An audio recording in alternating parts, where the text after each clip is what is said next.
বেটুর জন্য শপিং করে আমরা দুজন হয়ে গেলাম পুরো হ্যাপি। হাই হ্যালো এভরিওয়ান, আমি বিদিশা, আমার নতুন একটা ভিডিওতে তোমাদের ওয়েলকাম।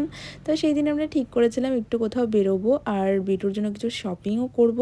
তো অনেক দিন হয়ে গেছে আমাদের বাইরে যাওয়া হয় না, আর যখন যখন আমি বাইরে যাই তখনই আমি টুকটাক একটু ভিডিও বানাই, কেন কি বাড়িতে আর সেরকম একটা ভিডিও করা হয় না। তো ভাবলাম চলো শপিংয়ে যাওয়া যাক, তো সেই জন্য বেরিয়েছিলাম। আর বেরিয়ে আমরা ঠিক করেছিলাম অন্য একটা রেস্টুরেন্টে খাওয়ার জন্য যাব, কিন্তু ভাবলাম ওখানে গেলে অনেকটাই ভিড় থাকবে আর খাওয়া দাওয়া করতে অনেকটাই লেট হয়ে যাবে, তাই আমরা রাজকমলে চলে গেছিলাম। আর এটা তো ভেজ রেস্টুরেন্ট, তোমরা সবাই জানো। তো আর এখানে মিষ্টিও পাওয়া যায়, আমার ফেভারিট জিনিস হচ্ছে মিষ্টি। তো যাই হোক, খাওয়া দাওয়া টাওয়া দাওয়া সেরে ওখান থেকে মিষ্টি ফিষ্টি নিয়ে আমরা বেরিয়ে পড়েছিলাম। তো চলে গেছিলাম, আমার বেটোর জন্য একটা রাবারের শিট নেওয়ার ছিল, সেটা নিলাম। তারপর চলে গেছিলাম সিটি স্টাইলে, আমি এই প্রথমবার এসেছিলাম সিটি স্টাইলে।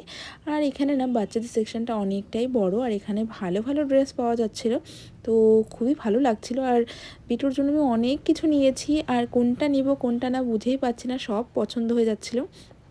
যাই হোক, আমি তো খুঁজে খুঁজে অনেক কিছু নিয়েছিলাম, তারপর চলে গেছিলাম, ভাবলাম আমার জন্য কিছু একটা নেব, কিন্তু কি আর সেরকম একটা কিছু ভালো লাগলো না, তাই আর ওখান থেকে কিছু না নিয়ে আমি বেরিয়ে পড়েছিলাম। তারপর আমরা চলে গেছিলাম বিল করাতে, বিল টিল করিয়ে তারপর বাড়ি ফিরেছিলাম। Bye bye.